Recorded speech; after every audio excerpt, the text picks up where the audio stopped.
frecuentzia modulatuan goizero. Honen bestez goizak eman duena izan duzu hori entzule maite. Bihar ere frekuentzietan galdu barik hemen izango baituzu, ondo izan. Eta horrela, egunero agurtzen gaituzu entzule fidelenak. Zure ahots eztia garrazten hasita egoten da ordurako, nekatuta, dardarkan. Eta hurrengo goizerarteko minutuen zain gelditzen gara. Beste honeguna, astera daudako penatuta. Eta aurpegian goizero marrazten zaizkidan izaren arrastoak guretan garbitzen saiatzen naiz. Gero, tabernako zuloan itxura mantentzeko edo. Eta badakit, Baskalondoko kafearekin, azukre gabe, aurkituko zaitu dela han. Eta presaka, urduri, balantzaka joaten naiz, eguerdiko lehenengo minutuetan taberna irekitzera. Oraindik ere gogoan daukat, lehenbiziko aldiz, zure ahotsari aurpegia jarri nioneko ura. Ordura arte, tabernako barrara hurbiltzen ziren aurpegiei ahotsa jartzen ohitua nintzen. Ez ordea zure ahots eztiari aurpegi bat irudikatzen, zure irribarrearen trazuak imaginatzen. Ezagutu zintudaneko eguna izan zen ura. Eta zuk artean, betiko zerbitzaritzat ninduzun. Nik ordea luzez ezagutzen nuen pertsona ikusi nuen aurrez aurre, eta ezagutu egin zintudan.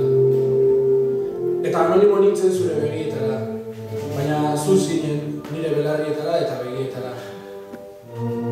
Eta pentsatzen dut, maitasun radiofoniko bat zarela, edo bederen ahotsaren parabola bat, edo komunikazioaren hiperbole bat, zerrakenik. Eta artean egundo, ez dizut ezer esan, 95, baino ez, behin eta berriro.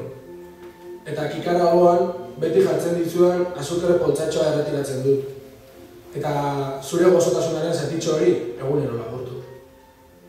Eta ez dakit, gaur arte zenbat poltsatxo kolekzionatu genituen, 100, 1000, ez dakit, asko. Gozoa zara eta, asko. Eta irri egiten diozu egunero nire ateraldi xelebreari. Azukrerik gabeko kafea hartzen duzula, noiz ikasiko dudan zain.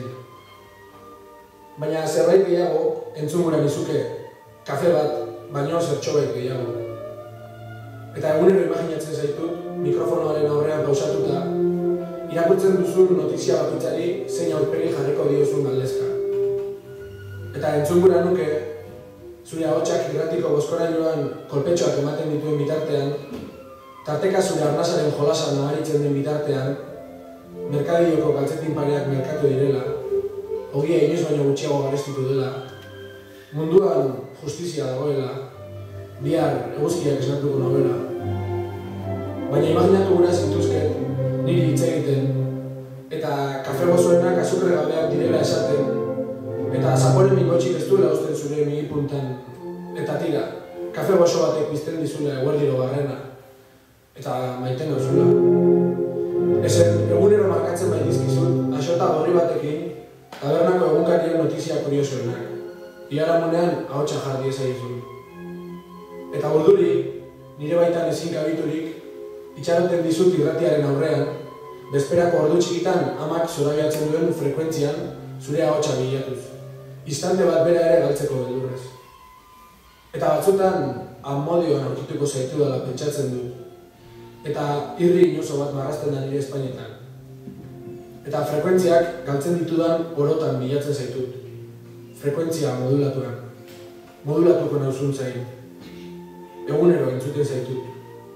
Eta egunero ikusten. Frekuentziak, kafeak eta trazu gorriak.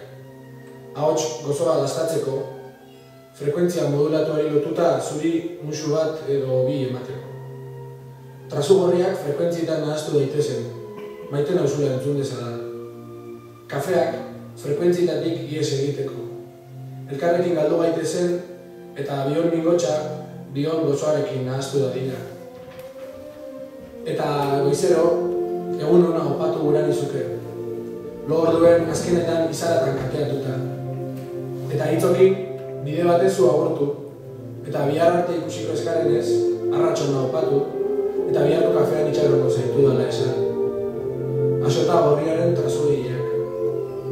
bihar ere, azukra gabeko aterako dizut, seguru, zure musu gozo baten zain.